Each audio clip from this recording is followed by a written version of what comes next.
to see some of the rookies get the fans going with the Fun Factory. But yeah, it's great competition out here, man. Guys competing at a high level. It's great to be a part of. How it feel to be back home, man? It feels great, man. It still feels surreal a little bit. I wake up in the morning, it's like, man, I got to sleep in my own bed and come to work. So it's great. I'm grateful for this opportunity. And knowing you do the Christmas and July event yearly, yeah. After that, you're typically heading out to go to where you're playing. But did it hit you then? Was it a little different knowing that after that event, come out here on Saturday? Yeah, it definitely did.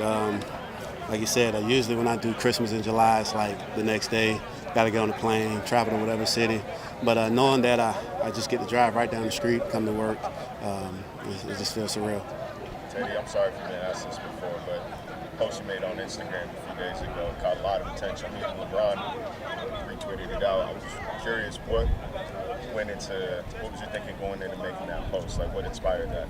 Man, the thing about me, I'm very random.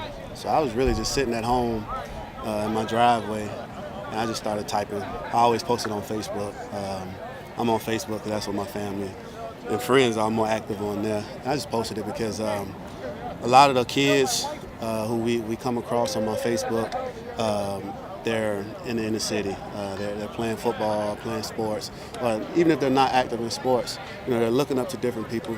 And sometimes we misuse our platform, but I'm not saying everyone does, But so it was just something that just came to mind. I just started writing, hoping that, if it could get to one athlete or one teenage athlete, is doing this job.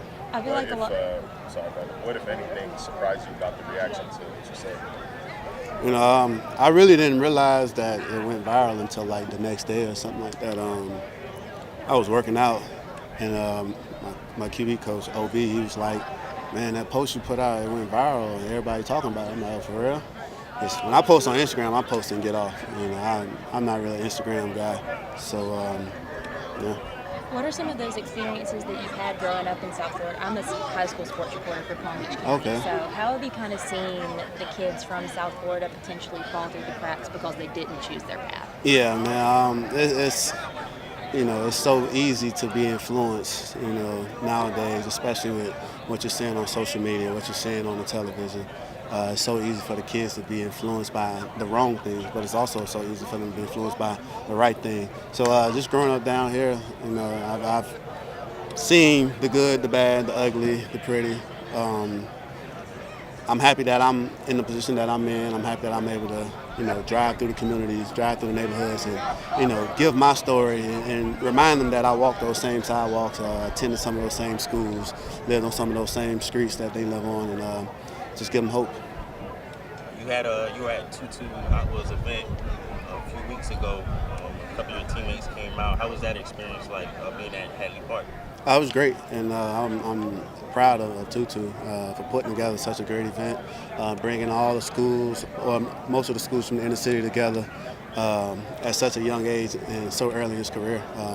Did it at Charles Hadley Park where he spent his Optimist days. It was great just to see everyone on the same field, getting along. It was such a great event. You're a Bunch Park Cowboy yourself, so can we expect to see you at some of those games that they have upcoming this year? Yeah, definitely.